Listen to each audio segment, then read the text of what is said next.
ሰላም ጤና ይስጥልን ውድ አዲስ ንጋት ቤተሰቦች፣ አሁን የደረሰን ሰበር ዜና አለ።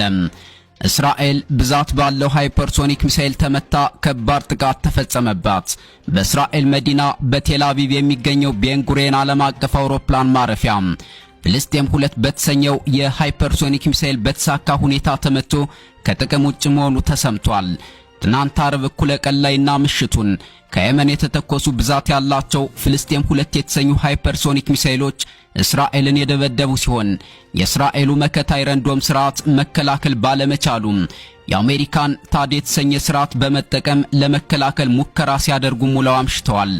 ካፍ እስከ ገደፍ እጅግ አውዳሚ ሚሳኤሎችን እንደታጠቀ የሚነገርለትና ለፍልስጤሞች ነጻነት እስከ መጨረሻው የደም ጠብታ እስራኤልን እፋለማለሁ ብሎ ቀይ ባህር ላይ የሚያልፉ የእስራኤል መርከቦችን እያደነ ወደ ጥልቁ ባህር የሚያሰምጣቸው ሁቲ አሁን ደግሞ ይባስ ብሎ